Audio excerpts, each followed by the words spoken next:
দেশ এবং প্রবাসে সকলকে স্বাগত জানাচ্ছি বাংলাদেশের নিয়মিত সাপ্তাহিক অনুষ্ঠান প্রবাসীদের কাছে প্রিয় টেলিভিশন অনুষ্ঠান প্রবাসী মুখের 728তম পর্বে। সাথে আছি মিরাজ হোসেন গাজী।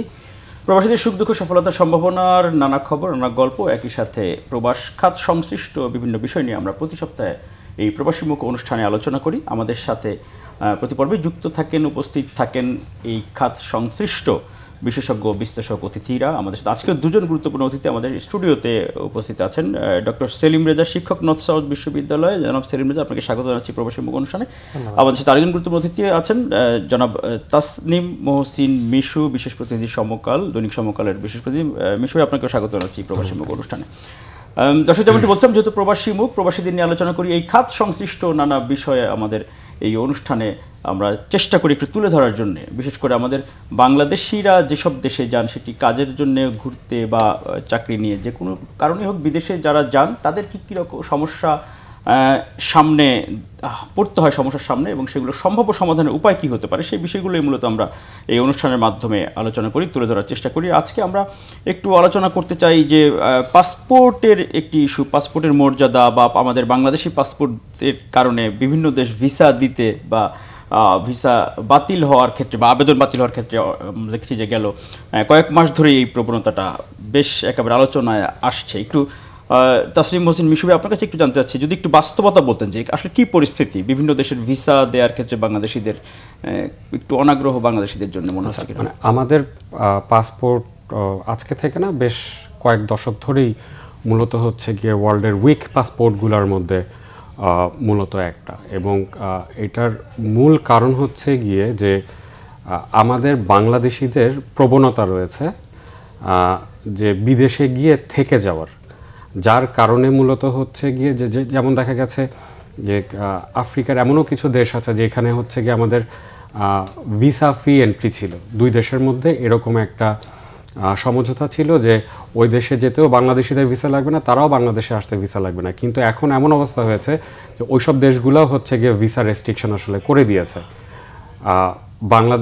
বাংলাদেশের সেই সব দেশে যেতেও তাদেরকে ভিসা নিতে হয়। সাউথ আমেরিকার কিছু দেশ আছে যেগুলোতে ভিসা লাগতো না, যাদের এম্বাসি বাংলাদেশে নাই, তো তারা ভিসা ফ্রি এন্ট্রি ছিল। কিন্তু এখন যেটা হচ্ছে, সেসব দেশে ফ্লাই করতে গেলেও হচ্ছে কি আমাদের আগে থেকে ভিসা নিতে হয়, অথবা ভিসা থাকার পরেও আমরা যেতে পারি না। দেখা যায় যে যেটা হয় যে সাউথ আমেরিকার কিছু দেশ আছে, কথার কথা আমি ব্রাজিল হয়ে আমি নিকারাগুয়া যাব, কথার কথা, তাহলে সেই ক্ষেত্রে ব্রাজিল আমাকে ততক্ষণ পর্যন্ত ছাড়পত্র দিবে না যতক্ষণ পর্যন্ত আমার ব্রাজিলের ভিসা না থাকবে। কিন্তু Brazil is not my destination. কিন্তু যেহেতু এখান থেকে নিকারাগুয়া সরাসরি ফ্লাইট নেয়, আমার হয় ব্রাজিল হয়ে বা কানাডা হয়ে বা আমেরিকা হয়ে আসলে ট্রানজিট ফ্লাইটে ওরা দিচ্ছে না। সেক্ষেত্রে ওই যেই দেশে আমি ট্রানজিট নিচ্ছি সেই দেশের ভিসা আমার লাগছে। ওয়ারেজ আইকার রুল অনুযায়ী যে কথা হচ্ছে কি, আমার কাছে যদি ভিসা থাকে, তো বিং এ ট্রানজিট প্যাসেঞ্জার, আমি ওই দেশে পোর্ট এন্ট্রি ভিসা আমি নিতে পারি। আমরা তো পোর্ট এন্ট্রি ভিসা নিতেই পারি না, বরঞ্চ হচ্ছে কি আগের থেকে আমার ভিসা সিকিউর করে আসলে যেতে হয়। তো এইটার মূলত কারণটা কি? এটার দুইটা মূলত আসপেক্ট আছে। একটা আসপেক্ট হচ্ছে গিয়ে এরকম যে আমাদের বাংলাদেশিদের মধ্যে হচ্ছে গিয়ে ওই বিদেশে গিয়ে, বিশেষ করে ইউরোপ এবং পশ্চিমা দেশগুলোতে গিয়ে আমরা আমাদের পাসপোর্ট ফেলে দিয়ে আমরা হচ্ছে গিয়ে মূলত রাজনৈতিক আশ্রয় প্রার্থনা করে থাকি, পলিটিক্যাল অ্যাসাইলাম সিক করি। সো এই নাম্বারটা এত বেড়েছে। ফর এক্সাম্পল, আমি যদি ইটালির কথাই আমি যদি আপনাকে বলি, মানে ইউরোপের মধ্যে সবচাইতে বেশি বাংলাদেশি এখন হচ্ছে গিয়ে ইটালিতে। এটা হচ্ছে গিয়ে বিগত সরকারের আমল থেকেই, 2013 থেকে আমি ইটালিতে আমাদের মাইগ্রেশনের রেটটা আমি ট্র্যাক করছিলাম। বৈধভাবে তো অনেকে গিয়েছেনই, অবৈধভাবে যাওয়ার সংখ্যা প্রচুর। ইটালিতে পুরা ইউরোপের মধ্যে বাংলাদেশিদের রেসিডেন্স যদি আমি বলি সবচেয়ে বেশি কোথায় যায়, সেটা ইটালিতে যায়। গিয়ে সেখানে হচ্ছে গিয়ে তারা পাসপোর্ট ফেলে দেয়। তারা কথার কথা 30 বছরের এক ভদ্রলোক নিজেকে মাইনর বলে দাবি, এরকম একটা ঘটনা আমাদের রোম অ্যাম্বাসিতে মূলত এসেছিল। It's very interesting. ভদ্রলোকের বয়স 30-35-এর মতো হবে। তিনি পাসপোর্ট ফেলে দিয়ে যখন এখানে অ্যাসাইলাম সিক করেছেন, এবং তিনি নিজেকে মাইনর হিসাবে দাবি করেছেন, এবং তার জন্য তিনি অ্যাম্বাসিকে প্রেশার দিয়েছেন যে আপনি আমাকে একটা ডকুমেন্ট দেন, একটা পাসপোর্ট দেন, বা কোনো একটা ডকুমেন্ট দেন যেখানে আমাকে 18 বছরের নিচে দেখাবে। তো এম্বাসি বলেছে এটা কিভাবে সম্ভব, আপনার দেখেও তো বোঝা যাচ্ছে না যে আপনি যে মাইনর, আপনি অপ্রাপ্ত বয়স্ক।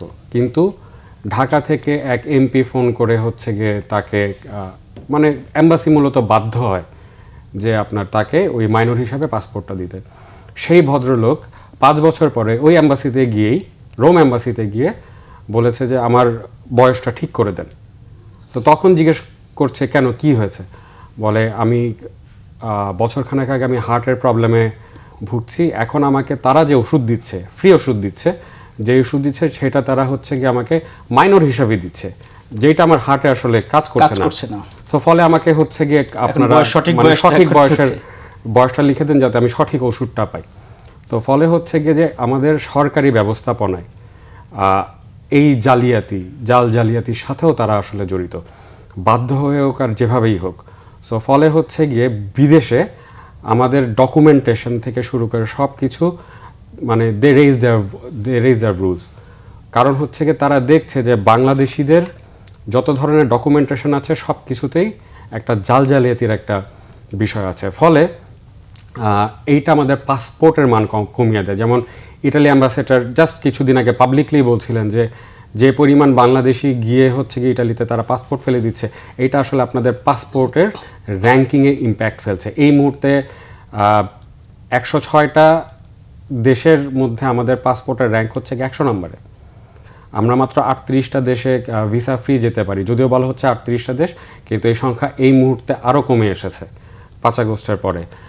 আর এর বাইরে আপনার রিজিওনাল পলিটিক্সের একটা বিষয় আছে। যেমন আপনি যদি দেখেন যে Vietnam, Cambodia, Indonesia, Sri Lanka, Philippines, এই দেশগুলাতে, পূর্বের এই দেশগুলাতে আমাদের যেতে কখনোই কোনো ঝামেলা হতো না। থাইল্যান্ডের মতো দেশে আমরা 2 দিন 4 দিনে ভিসা পেতাম, আজকে থাইল্যান্ডের ভিসা পেতে আমাদের 40 দিন 50 দিন লাগছে।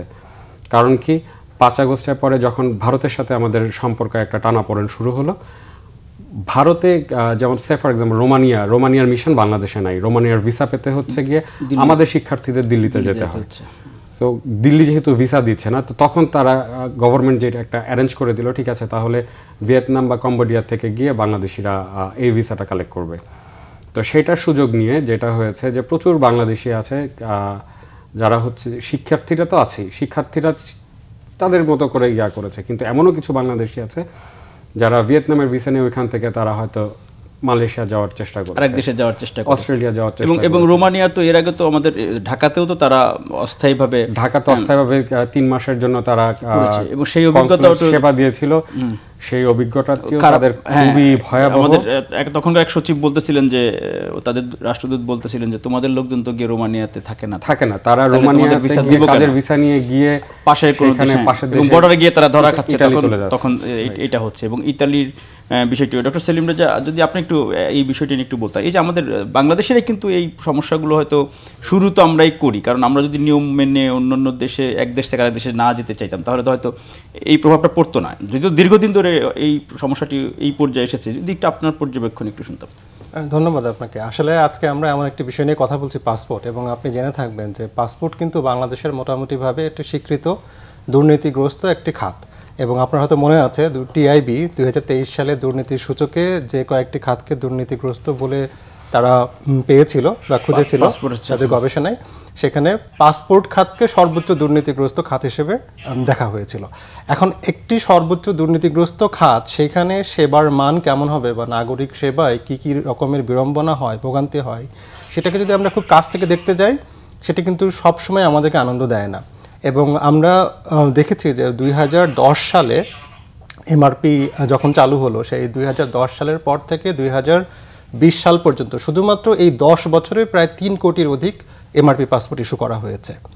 10 বছরে 3 কোটির অধিক পাসপোর্ট, এত বিপুল সংখ্যক পাসপোর্ট ইস্যু করার যে চাপ রয়েছে, এবং সেই চাপ অনুযায়ী যখন লোকবল অনেক কম থাকে, তখনই কিন্তু দুর্নীতির সুযোগটা ঘটে।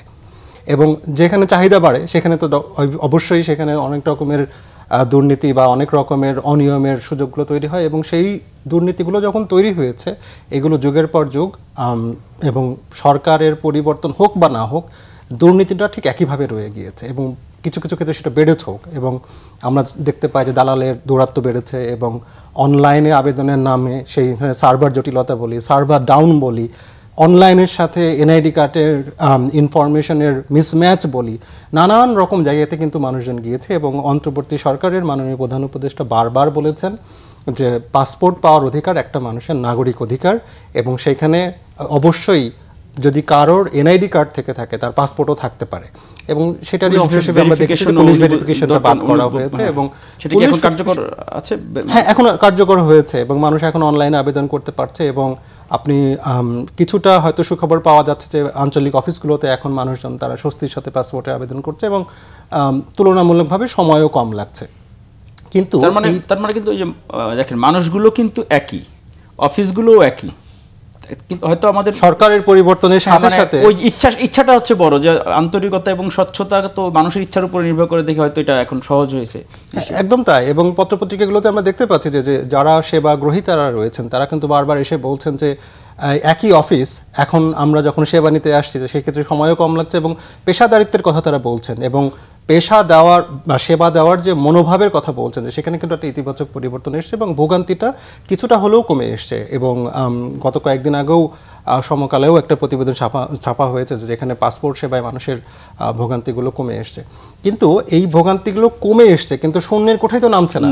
এটি হচ্ছে সবচেয়ে বড় আশ্চর্যের বিষয় যে একটি নাগরিক সেবা পাওয়ার জন্য অন্যান্য দেশগুলোতে নাগরিকরা কী ধরনের সম্মান বা কী ধরনের সহজলভ্যতা পেয়ে থাকেন, আর সেই জায়গাতে আমরা দিনের পর দিন অনলাইন সেবার নাম করে বা অনলাইনে সহজ করার নাম করে কেন যেন আমরা নাগরিকদেরকে সেই স্বস্তিটা দিতে পারছি না।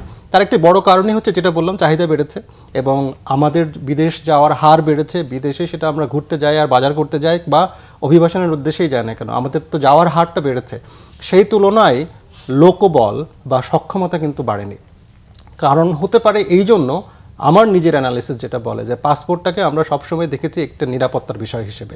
আপনি জেনে থাকবেন যে পুরো পাসপোর্ট সেবাটি কিন্তু দেওয়া হচ্ছে স্বরাষ্ট্র মন্ত্রণালয়ের সুরক্ষা সেবা বিভাগ থেকে।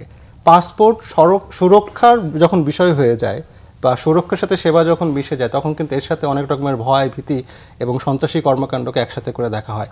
নাগরিককে যদি আমি নাগরিকভাবে না দেখি বা নাগরিককে যদি একটি ডকুমেন্ট দেওয়ার ক্ষেত্রে শুরুতেই তাকে অপরাধী বলে আমি মনোভাব নিয়ে তাকে দেখতে যায়, তখনই কিন্তু সেই বিষয়টা অনেক জটিল হয়ে যায়। এবং আমার মনে হয় সেই জায়গাটা এখন পরিবর্তনের সুযোগ এসছে। এবং আপনি জানেন যে 2014 সালে যখন পররাষ্ট্র মন্ত্রণালয় থেকে পাসপোর্ট সেবাকে নিয়ে আসা হলো স্বরাষ্ট্র মন্ত্রণালয়, তারপর থেকেই কিন্তু নানান রকমের জটিলতাগুলো আমরা দেখতে পাচ্ছি।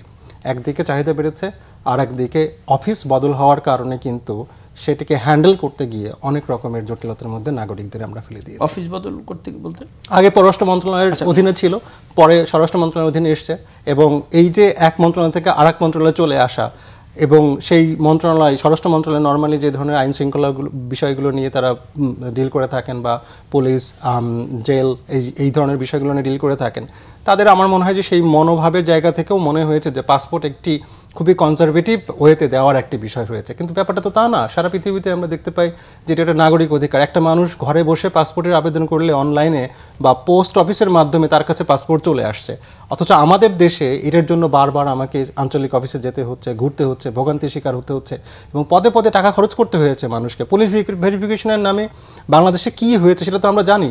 একজন সম্মানিত বিচারপতির স্ত্রী এবং তার সন্তানের কাছ থেকেও 1000, 2000 টাকা করে ঘুষ আদায়ের জন্য সেই মামলা হাইকোর্টে গিয়েছিল এবং সেটার বিচার হয়েছে এবং আমরা দেখতে পেয়েছি। এটা খুবই লজ্জাজনক বিষয় যে আমরা এই পুরো খাতটিকে সম্পূর্ণরূপে দুর্নীতিমুক্ত করতে পারিনি বা বিড়ম্বনামুক্ত বা এই ধরনের অস্বস্তি মুক্ত করতে পারিনি। যেহেতু আপনি বলছেন যে একটু পরিবর্তন আসছে, ইতিবাচক পরিবর্তন, হয়তো মানে সময় লাগবে পরিবর্তন বিষয়। যদি একটু আপনি বলে যে পাসপোর্ট করার ক্ষেত্রে যে জটিলতা বা ভোগান্তি কমেছে কিছুটা আর কি, আসলে কতটুকু আপনি মানে কথা হচ্ছে কি বিগত সরকার আমলে এটাকে যখন হচ্ছে গিয়ে এমআরপি থেকে তারপর ই পাসপোর্টের দিকে মূলত যখন গেল, এখানে থার্ড পার্টিকে আসলে ইনভলভ করা হলো এবং তারা অ্যাটলিস্ট আর কিছু না হলে একটা সিস্টেমের মধ্যে দিয়ে এসে তারা পাসপোর্টটাকে নিয়ে আসছে। সমস্যা হচ্ছে গিয়ে যে পরিমাণ গ্রাহক সেই তুলনায় সেবা যারা দিবেন তাদের সংখ্যা এতই অপ্রতুল। স্যার যেটা রাইটলি বলেছেন যে সেই ক্ষেত্রে এই শৃঙ্খলাটা রাখা হচ্ছে গিয়ে ভয়াবহ একটা বিষয়। আমি নিজে পাসপোর্ট অফিসে গিয়ে দেখেছি যে আমি লাইনে দাঁড়িয়ে আছি, আনসারের সদস্যরা তারা হচ্ছে রেফারেন্সে গিয়ে পিছন থেকে গিয়ে সবার আগে করে ফেলছে এবং তারা সেটার জন্য ওই যে কর্মকর্তারা যারা ওইখানে বসে আছেন এটা একটা চক্র। এবং তখন গিয়ে আমি যখন পাসপোর্টের যিনি মহাপরিচালক ছিলেন তখন আমি তাকে গিয়ে বললাম যে আপনার অফিসে এই জিনিসগুলা হচ্ছে, তো দালালরা সমানে ঘুরে বেড়াচ্ছে। তখন তিনি বললেন তারা দালাল না, তারা হচ্ছে এজেন্ট, তারা হচ্ছে গিয়ে পাসপোর্ট হেল্পিং এজেন্ট। সো আমি তার কথা শুনে আমি নিজেও একটু অবাক হয়। আমি বললাম আপনি কি তাদেরকে এরকম কোনো সার্টিফিকেট বা লাইসেন্স আসলে দিয়েছেন তাদেরকে যে আপনি এজেন্ট বলছেন? বলে না, এটা আমরা সামনের দিকে হয়তো ইন্ট্রোডিউস করবো। আমি বললাম ইন্ট্রোডিউস করার পরে আপনি তাহলে বলেন তাদেরকে আপনি আগের থেকে এজেন্ট বলছেন। সো এটা দিয়ে তার যে মাইন্ড স্টেট তিনি কিভাবে আসলে চিন্তা করছেন সেইটা আসলে একটা রিফ্লেকশন হয়। আমাদের মূল সমস্যাটা হচ্ছে গিয়ে যে গ্রাহক প্রচুর, সেই তুলনায় সেবা যারা দিবেন তার সংখ্যা আসলে কম, যার ফলে মানে এই যে অনলাইনে পাসপোর্ট আবেদন ডেফিনেটলি এটা হচ্ছে গিয়ে মানুষের ভোগান্তি আসলে কমিয়েছে, কিন্তু যে পাসপোর্ট নিয়ে যে সমস্যাগুলো কথা হচ্ছে গিয়ে স্যার আরেকটি কথা বলেছেন যে পাসপোর্ট একটা সেবা যেটা সকল নাগরিক এটা পেতে পারে, অবশ্যই পেতে পারে, কিন্তু আমরা তো এটাও দেখেছি যে আমাদের পাসপোর্ট নিয়ে রোহিঙ্গারা সৌদি আরব থেকে শুরু করে বিভিন্ন দেশে আসলে যাচ্ছে। তাহলে আসলে যেতে পারছে কেন? তারা আমাদের এনআইডি পর্যন্ত করে নিচ্ছে, সেটা কীভাবে পারছে? তো সেই জায়গাগুলোতে তো হচ্ছে গিয়ে আমাদের এই যে সরকারের মধ্যে এই যে একটা মাফিয়া চক্র, বিশেষ করে আমলাতন্ত্রের মধ্যে যে একটা মাফিয়া চক্র আছে, এইটাকে যতক্ষণ পর্যন্ত আপনি ভাঙতে না পারবেন। বিষয় আপনার কাছে আবার একটু আসতে চাচ্ছিলাম যে এই যে আমরা যেটি বলছিলাম ইতালিতে বিশেষ করে যেটি বলছিলাম যে তারা এখন তো অনেক বিষয় তারা কিন্তু কড়াকড়ি করে দিয়েছে। আপনি যেটি বলছেন যে বৈধভাবে যাওয়ার সংখ্যা কিন্তু খুব কম, মোটা দাগে সেভাবে কিন্তু অত বেশি যাওয়ার সুযোগ নাই, এবং এটি নিয়ে ইতালি সরকার বা দূতাবাস থেকেও বলা হয়েছে যে নোলা ওয়াস্তা বা অফার লেটার 70% হচ্ছে ভুয়া বা জাল আসে বাংলাদেশে। এই যে এতে করে তো সার্বিকভাবেই তো ইউরোপের একটি দেশে যেহেতু এই জালিয়াতি আমরাই তো করছি নিশ্চয়ই, নাকি? আচ্ছা, মানে এটা হচ্ছে গিয়ে যে ইটালি 2021 সম্ভবত তারা ঘোষণা দিল যে তারা 20,000 লোক আসলে নিবে। এই যে 20,000 লোক নিবে এটা কিন্তু পুরো বিশ্ব থেকে 32-34টা কতটা দেশ থেকে, হ্যাঁ সারা বিশ্ব থেকে, বাংলাদেশের জন্য না। এর মধ্যে বাংলাদেশের কোটা বোধহয় সর্বোচ্চ হলে 1500 থেকে মানে 1500, রাইট, 1500 অথবা 2000-এর মতো।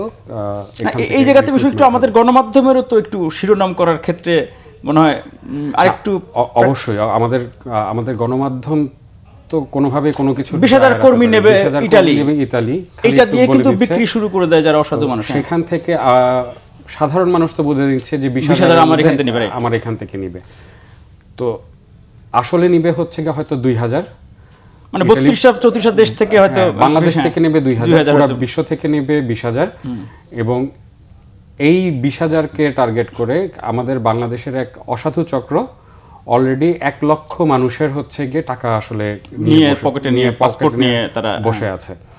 সো ফলে এই মানুষগুলো তো আসলে এখন অসহায় হয়ে গেছে। ঠিক আছে, যে ওই যে আপনি যেটা বললেন ভুয়া ওয়ার্ক অর্ডার, যেটা ঠিক আছে ওয়ার্ক অর্ডার তারা নিয়ে আসছে, ওয়ার্ক পারমিট যেটাকে বলা হয় সেটা তারা নিয়ে আসছে, মানে খালি নাম পরিবর্তন করে একই নুলাওয়াস্তা বারবার করে আসছে। অ্যাম্বাসেডারের সাথে আমার কথা হচ্ছিল, তিনি আমাকে বলেছেন যে ইটালির একটা শহরে সেখানে 4x4 ফুটের একটা দোকান, 4 স্কয়ার ফিটের একটা দোকান, সেই দোকান থেকে হচ্ছে গিয়ে 40টা তোমাদের লোকজনই করে ওয়ার্ক পারমিট বের হয়েছে। ওই দোকানে সর্বোচ্চ একজন লাগতে পারে, তো ও 40 জনকে আসলে নুলাস্তা দিয়ে নিয়ে গেছে। ওদের গভর্নমেন্টের কাছ থেকে তো একজনের হয়তো অনুমতি নিছে না, গভর্নমেন্টের কাছ থেকে একজনের অনুমতি নিচ্ছে, এটা কপি করে ওটাকে কপি করে হচ্ছে গিয়ে আপনার 40 জন ওই দোকানের কর্মচারী হিসাবে গিয়েছে। তো তারপরে যখন এটা তারা ইনভেস্টিগেশনে নামলো তখন দেখলো আসলে ওই দোকানের যিনি মালিক তিনি একাই খালি আছেন, বাকি সবাই ওখান থেকে এসে পরে তারা বিভিন্ন জায়গায় চলে গেছে। এখন তারা যেটা করছে, যেই ওয়ার্ক পারমিট নিয়ে আসছে বা নুলাসা নিয়ে আসছে তাকে মানে যে প্রভিন্সে, ওই প্রভিন্সিয়াল গভর্নমেন্টের কাছে আসলে পাঠাচ্ছে ওই কাগজটা, এটা ঠিক আছে কিনা এটা যাচাই বাছাই করার জন্য। সেই প্রভিন্সিয়াল গভর্নমেন্ট সেটা গিয়ে হচ্ছে গিয়ে একজন ইনভেস্টিগেটর পাঠিয়ে ওই সুনির্দিষ্ট দোকান বা সুনির্দিষ্ট প্রতিষ্ঠানে গিয়ে তারা চেক করছে তাদের আদৌ লোকের দরকার আছে কিনা। যদি দরকার থাকে সেখান থেকে ছাড়পত্র পাওয়ার পরে এখান থেকে আসলে ছাড়পত্র হচ্ছে, ফলে প্রসেসটা অনেক দীর্ঘায়িত হয়ে গেছে। এই প্রসেসটা এই মুহূর্তে প্রবাবলি 60,000 বাংলাদেশিদের ভিসা ইটালি এম্বাসি প্রডিউস করছে। এর মধ্যে আমি যতটুকু শুনেছি 80% ভিসা তারা হচ্ছে গিয়ে মানে কোনো কারণ ছাড়া। কিন্তু একটা ব্যাপার হচ্ছে যে এই যে নূল অবস্থা যেটি আসছে, একজন কর্মীর কাছে যখন আসবে বা আমার কাছে আসলো, এটা চেক করার কোনো পদ্ধতি কেন রাখে নাই তারা? এটা চেক করার কোনো পদ্ধতি, এটা তো তাহলে এখানে একটা থার্ড পার্টি প্রতিষ্ঠানও এটার বোধহয় কাজ করে সার্ভিস প্রোভাইডার হিসেবে, বিএফএস গ্লোবাল নামে, ওদের কাছে জমা দিচ্ছে, ওরা দূতাবাসে দিচ্ছে। কিন্তু এই দূতাবাসে দেওয়া পর্যন্ত কর্মী কিন্তু জানতে পারতেছে না যে আমার কাগজটা সঠিক না ভুয়া। তার মানে সে কিন্তু বছরের পর বছর অনিশ্চয়তার মধ্যে থেকে অপেক্ষা করতেছে। না, এইখানে যেটা ইস্যু হচ্ছে গিয়ে যে বাংলাদেশে যেসব ফরেন এম্বাসির দূতাবাসগুলো কাজ করে, প্রত্যেকটা দূতাবাসের কর্মকর্তারা বাংলাদেশের মতো দেশে পোস্টিং পাওয়ার জন্য হচ্ছে কি আপনার মুখিয়ে থাকে কারণ এটা এমন একটা জায়গা যেখান থেকে জানে যে এখানে তারা অবৈধ উপায়ে প্রচুর টাকা কামিয়ে। একটু যদি আমাদের দর্শকদের জন্য হয়তো সেটি কাজে লাগবে, আমরা যেটা আপনি বলছিলেন যে মানে কোটা এবং বাংলাদেশিদের জন্য যেটুকু আসলে বলা যায়, যেমন 2023 সালে মার্চ থেকে ডিসেম্বর পর্যন্ত সেখানে যে আবেদন করা গিয়েছিল 2022-এর আওতায় তারা 44,000 সিজনাল কর্মী 33টি দেশ থেকে, আর হচ্ছে যে নন সিজনাল 38,000, এই 33টি দেশ থেকে। এখন যদি আমরা শিরোনাম করে দেই যে এই কি বলে 80,000 কর্মী নেবে ইতালি, বাংলাদেশি পত্রিকায় টেলিভিশন যখন আমরা এটা শিরোনাম করব, তখন দেখা যাবে যে আমাদের সাধারণ কর্মীরা মনে করবে 80,000 যাবে। আবার যারা অসাধু তারা কিন্তু এই হেডলাইনটা, এই শিরোনামটা বিক্রি করে তারা তাদের মতো করে কর্মীদের কাছ থেকে নেবে। তার মানে 44,000 আর এই 38,000, এটা মানে 30টা বা 33টা দেশ থেকে কিন্তু যাবে। সেই হিসাবে 2,000 প্লাস বা এরকম আসে। সেক্ষেত্রে আমরা হয়তো 2,000 পাবো এমন তো কথা না। আমাদের চেয়ে উন্নত ভালো স্বচ্ছ প্রক্রিয়া যারা পাঠায় তাদের দেশ তাদের থেকে আরো বেশি। কিন্তু এই যে চেক করার যে কথাটি বলছিলাম, যদি আগে যাচাই বাছাই করার ব্যবস্থা থাকতো তাইলে কিন্তু ওইটা আসার সাথে এটাও কি একটি চক্রেরই কি? দূতাবাসগুলাও যে হচ্ছে কি আপনার ধোয়া তুলসী পাতা সেটা কিন্তু না, তাদের এখানেও ঝামেলা আছে। যেমন আপনি জানেন সৌদি দূতাবাসের 3 কর্মকর্তা এই ভিসা জালিয়াতি অবৈধভাবে এবং মানি লন্ডারিং টাকা নেওয়া এর কারণে কিন্তু 3 জনকে হচ্ছে গিয়ে সৌদি আরবে অ্যারেস্ট করা হয়েছে নামার সাথে সাথে। ইভেন হচ্ছে গিয়ে ইতালি এম্বাসির হচ্ছে গিয়ে ঢাকা এম্বাসির বেশ কিছু কর্মকর্তা কিন্তু ইটালি গিয়ে তারপর অ্যারেস্ট হয়েছেন। সো মানে তারা চেষ্টা করছে, কিন্তু বিষয়টা হচ্ছে আমাদের এখানে যারা আসে তারা মোটামুটি তারা জেনে বুঝে আসে এবং ঝুঁকি নিয়ে আসে এবং এটা তাদের মূলত হচ্ছে গিয়ে লাস্ট পোস্টিং হয়। তারা চেষ্টা করে এই একটা পোস্টিং করব, তারপর আমার আর জীবনে কিছু করা লাগবে না। That was their target. So এটা শুধু ইটালি সৌদি বলে বাকি প্রত্যেকটা দূতাবাসের মানে এরকম কিছু না কিছু আছে, প্রতিটা দূতাবাসে আছে। তো সমস্যা হচ্ছে কি আমাদের দূতাবাসগুলো কি স্বচ্ছতার সাথে কাজ করছে বাংলাদেশে যারা আছে? না, তারা করছে না। আমরা জানি সাউথ আমেরিকার দেশে দূতাবাসগুলো যারা এখানে করছে তাদের ভিসা কত করে বিক্রি হয়, এবং সেই বিক্রির কারণ কি একবার সাউথ আমেরিকাতে কোনো একটা দেশে নামতে পারলে সেখান থেকে আপনার আমেরিকা মানে ইউএসএ ঢোকাটা আপনার সহজ হয়। তো সেগুলো তো আমরা দেখছি এরা রেগুলার বেসিসে এই একটা চক্র গড়ে উঠেছে। এখানে বাংলাদেশিরাও যেরকম জড়িত। ইতালির প্রধানমন্ত্রী এর আগে ওনাদের সংসদে বা ক্যাবিনেটে এটা নিয়ে আলোচনা করেছিল যে বাংলাদেশিরাই এই বাংলাদেশের সাথে প্রতারণার সঙ্গে হয়তো যুক্ত বা সম্পৃক্ত। এর আগে আমরা এই খবরও কিন্তু দেখেছি। তার মানে দোষ তো আমাদেরই হচ্ছে, কারণ ওইখান থেকে যে ওই অফার লেটার বা নূল-আস্তা পাঠাচ্ছে অনিয়ম তো আমাদের বাংলাদেশিরাই তো এটা করতেছে। না, শুধু বাংলাদেশিরা না, ওরাও আছে, ওরাও জড়িত। ওদের সরকারি প্রতিষ্ঠানও শুধুমাত্র মানে বাংলাদেশিদের কিন্তু বাংলাদেশি যেই লোকটা অফার লেটারটা পাঠাচ্ছে সে তো জানে যে আমি জালিয়াতি করে পাঠাচ্ছি নাকি? হ্যাঁ, সে জানে। এইখানের যে দালাল থাকেন, এজেন্ট থাকেন, তিনিও জানেন। শুধু জানেন না, কর্মী হচ্ছে ওই কর্মীটা আসলে জানেন না। সমস্যাটা হচ্ছে কি আমাদের এখানে ওই যে শিক্ষার মান এবং শিক্ষার, কিন্তু ধরেন আমি শিক্ষা আপনি আছে, আমার আছে, হ্যাঁ, আমি তো যাচাই বাছাই করার যেহেতু সুযোগটা নাই যে এই নূল-আস্তাটা সঠিক না জাল, কোনো অনলাইন কোনো পদ্ধতি নেই, কোনো ওয়েবসাইট নেই যেখানে আমি, বা দূতাবাসেও কোনো আমার অ্যাক্সেস নেই তো ওখানে। আবার যারা জমা নিচ্ছে ভিএফএস গ্লোবাল, ওরাও তো আমাকে শুধু জমাটাই নিচ্ছে, ওরা তো বলে দিচ্ছে না তো। হ্যাঁ, তাইলে তো এইখানে মানে আমি সচেতন হয়েও তো না, এটা চক্রটা বুঝতে হবে। আপনাকে যদি আমি আগে থেকে বলে দিই যে এই নুলাসাটা ঠিক না ভুল, তাহলে তুমি আপনি তো যে হচ্ছে যে 25,000 টাকা দিয়ে যে আপনি ভিসাটা অ্যাপ্লিকেশন করবেন, এটা তো করবেন। তার মানে পুরা একেবারে চক্রটা হচ্ছে দুই দেশের সরকারি বেসরকারি সবাই মিলেই আসলে জালিয়াতি। ডক্টর সেলিম রেজা, আপনি যদি একটু বলতেন এই বিষয়টি। এই যে দেখেন আমাদের হাজার হাজার, কিন্তু মানে একজন দুজন না, কিন্তু 2022-23 সালে বোধহয় 74,000 আর 38,000 নুলাওয়াস্তা আসছে 2 বছরে। সেখানে আমাদের গেছে বোধহয় 15,000 আর বোধহয় এই বছরে অল্প কিছু বোধহয় কয়েক হাজার বৈধভাবে বিএমইটি ক্লিয়ারেন্স নিয়ে। তার মানে 70-80,000 আসতেছে বছরে, যাচ্ছে মাত্র কয়েক হাজার। তাইলে তো এই কর্মীরা অপেক্ষা করছে অনন্তকাল একেবারে। না অবশ্যই, এবং ইটালিতে যাওয়া মানেই হচ্ছে যে একটা সৌভাগ্যের চাবি পাওয়া, এরকম একটা ধ্যান ধারণা। এই জন্য সাগর পথে পাহাড় পথে অনেকে যা ঝুঁকি নিয়ে যাইতে চায় এই কারণেই। হ্যাঁ একদম তাই। এবং আমি আপনাদের আলোচনাটা শুনছিলাম যে যখন এই জিনিসগুলো আমরা বলি যে ভিএফএস এর মাধ্যমে আবেদন করে যাচ্ছে, একটা নির্দিষ্ট আবেদন প্রক্রিয়াকে তারা ফলো করে যাচ্ছে, কিন্তু একটা বড় অংশই তো এই ধরনের ফর্মাল প্রসেসের মধ্যে দিয়ে যায় না, তারা অবৈধভাবে যাচ্ছে বা সেইখানে মানে আবার উপায় তো নেই। ধরেন মানে এই জায়গাতে যেটা হয় যে একজন কর্মী যাবে, ইতালি যাবো আমি বা আপনি যাবেন, আমি কার কাছে যাচ্ছি? আমার ওই যে পরিচিত লোকটার কাছেই বলতেছি, সে বলতেছে হ্যাঁ আমার লোক আছে, আমি তোমাকে ব্যবস্থা করে দেব। তাই। এবং সেখানে আইন শৃঙ্খলা রক্ষাকারী বাহিনী থেকে শুরু করে আমাদের যে আমলাতান্ত্রিক যে পদ্ধতিগুলো রয়েছে, সেখানকার বিভিন্ন রকমের উচ্চপদস্থ কর্মকর্তারা এবং রাজনৈতিক নেতৃবৃন্দ, এবং আপনি দূতাবাসগুলো যেমনটি বলছিলেন, দূতাবাসগুলোতেও তো আসলে তারাও তো কোনো স্বচ্ছ প্রক্রিয়ার মধ্যে যাচ্ছে না। দূতাবাসগুলোর তো জবাবদিহিতে রয়েছে, এবং তাদের কাজ তো শুধুমাত্র এই আন্তর্দেশীয় সম্পর্কগুলো উন্নয়ন করা নয়, বরং এই যে দেশ থেকে যেখানে লোকজনগুলো যাচ্ছে সেই লোকগুলো কি প্রক্রিয়ায় যাচ্ছে বা তাদের প্রক্রিয়াটাকে কিভাবে সহজীকরণ করা যায়, সেটিও তো তাদের একটা দায়িত্বের মধ্যে পড়ে। সেটি হয় না, কারণ তারা একভাবে ধরেই নিয়েছেন যে এটি অধিক জনসংখ্যার দেশ এবং এখান থেকে মানুষজন যেতেই থাকবে, এবং এই পুরো প্রক্রিয়াটা নিয়ে তাদের জানে যে আমরা একেবারে বিদেশে যাওয়ার জন্য তো একেবারে আমরা ব্যাকুল হয়ে থাকি। হ্যাঁ, যে আমরা তো টার্গেটই থাকে যে শিক্ষিত বা কম শিক্ষিত যেই হোক, দক্ষ অদক্ষ, যেই হোক। আমার মনে হয় আমরা একটু খুব একটা আলোচনায় আনি না, সেটা হচ্ছে যে আপনি প্রথমেই বলেছিলেন যে রাজনীতিকীকরণ এবং রাজনৈতিক সদিচ্ছার কথা বলেছিলেন, যে আপনি দেখবেন যে বাংলাদেশের দুর্ভাগ্যটাই হচ্ছে যে যখন যে সরকার ক্ষমতায় থাকে, এটা মিডিয়া থেকে শুরু করে একেবারে এই যে যেটাকে তারা খুব র ভাষায় বলে থাকেন যে ম্যান পাওয়ারের ব্যবসা বা বিদেশে লোক পাঠানোর ব্যবসা, এবং আপনি জানেন মালয়েশিয়ায় পাঠানোর নাম করে কয়েক হাজার কোটি টাকা সেখানে কিন্তু পাচার হয়েছে।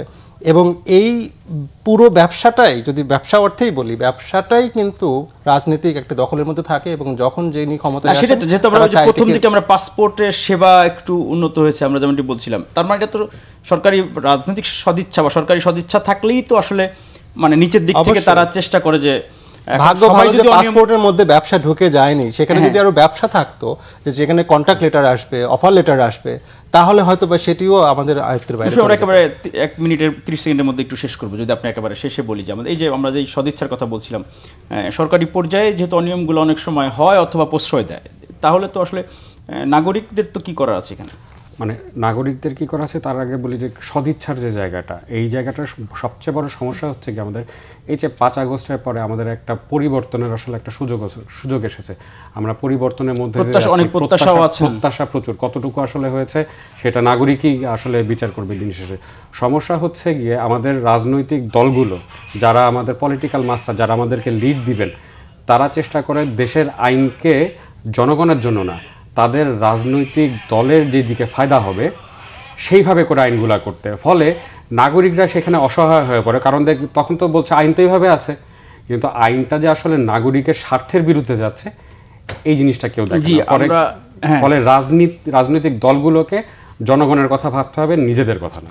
এই যে বহুল আকাঙ্ক্ষিত আলোচিত আমাদের যে সংস্কার, সেই সংস্কারও শেষ পর্যন্ত দেখা যাচ্ছে যে রাজনৈতিক দলগুলো তাদের নিজেদেরকে কোনটা কতটুকু সুবিধা অসুবিধা দরকার সেটি আমরা নাগরিকরা আসলে কি পেয়েছি সেটি হয়তো আমরা পরবর্তীতে হয়তো বুঝবো। জি, ডক্টর সেলিম রেজা, নর্থ সাউথ বিশ্ববিদ্যালয়ের শিক্ষক, এবং আমাদের তাসিম হোসেন মিশু ভাই, বিশেষ প্রতিবেদক প্রতিনিধি দৈনিক সমকাল। আপনার দুজনকে অসংখ্য ধন্যবাদ, অনেক গুরুত্বপূর্ণ আলোচনা এবং তথ্য আমাদেরকে দিয়েছেন।